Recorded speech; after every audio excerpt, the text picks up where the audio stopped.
I've seen you every day and it seems very Hi, I'm Alyssa. I'm Alyssa, and I've just submitted my thesis at the University of Tasmania.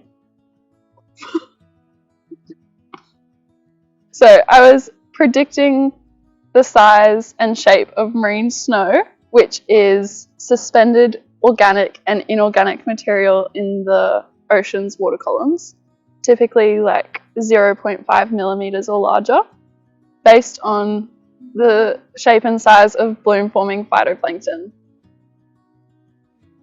I am really interested in the biological carbon pump and particularly carbon sequestration. I was still really interested in marine snow and how it affects our carbon sequestration globally, because they take 10 gigatons of carbon annually out of the atmosphere into the deep ocean sediment. So I love me some plankton babies and I wanted to get in and amongst them.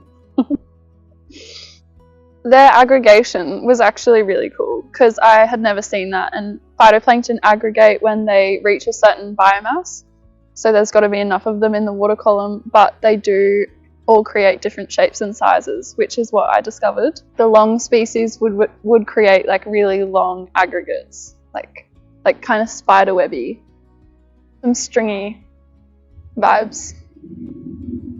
I'm holding Catossaurus. There it is. Thinking face on. My favourite one would be Ditylum, which is another pretty common one, but I just really liked this species because it was a diva. Did you relate to the species in some ways? I would say no. Wee. So tell me about your experience being a postgraduate student. I imagine it's not all fun and games. Is a master's a postgrad? No, I've had some really fun times and I wouldn't change it, but it is really hard. You have to grind that metal day after day and you really have to show up for yourself if you want to do a good job. I think that's where there's a very easy, like, you don't have to do a good job. You can just like get by and pass and have a master's, but if you are genuinely really passionate about what you're learning and want to create a research output that's really meaningful and has good data, then I think it requires a lot of work.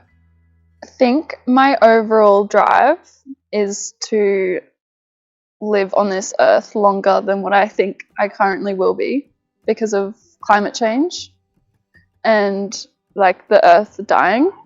Is that dramatic? Hi! Pause for a moment. I looked awfully at you because I couldn't remember. Amazing. Game face on. I feel like I was in the middle of something really good. You were. Or afraid. I think it goes two ways. I think my overall drive is that end result. Like I want to be at the forefront of like helping us work through a very global challenge. But I think on a daily basis in my master's, it was more so I wanted to produce good data for the fact of probably performing well. What do you see in the future for yourself now that you've done a thesis, you've submitted it, you're leaving to go adventuring, and then do you see yourself returning to science? Yeah, 100% yes. I really enjoy science. I think it's really rewarding at the end. Like, looking back at how far I've come in terms of just like developing your own skills as well. It's not just like how much I've learnt, but also the things that you develop are so niche and nerdy, but like fun. And I think everyone in this space is very like-minded, and that also really helps drive like motivation. Because I think at the end of the day, anyone who puts like the environment and wildlife and conserving all of that and like trying to make it better is like epic. Well, it actually goes for a lot of things, to be fair. Like I find nurses and doctors are putting other people first. Shout out to Amy Hay! And they may not be doing it for that. People are probably doctors because of the money. But in my eyes, they're doing it because they want to make other people's lives better. I guess I like value someone else's values in my own hierarchy. Like someone could value money, for example, and that could be like their drive and their purpose. But for me, they're like getting a 1. What's a 10? What is the 10? Plankton?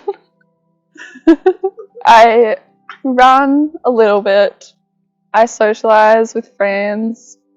But honestly, running and surfing have been my lifeline, and they literally got me through. So anyone doing a thesis or anything really hard, I recommend getting out into nature, like as much as possible, because I genuinely wouldn't have gotten through without like that exercise, but also nature.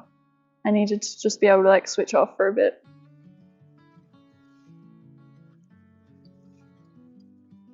Do you think you could share a story about you going through it and figuring it out and how it changed or, let's say, oriented your life in a direction towards your higher self?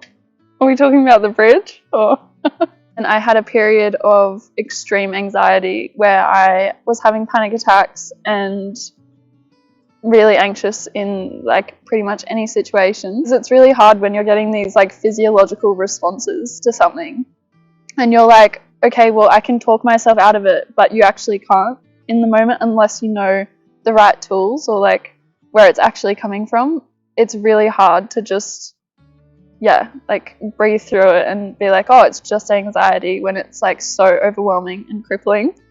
And I really found like going through that and then taking myself on like a learning journey and like really reflecting, being self-aware of like what was going on internally, helped me come out the other side-ish. Like obviously it's never going to go away and it could come back stronger, but at the moment feeling really good. And I think because I've learnt my tools to be able to talk to myself in those moments and like know where it's all coming from, and I guess that has been a fun journey.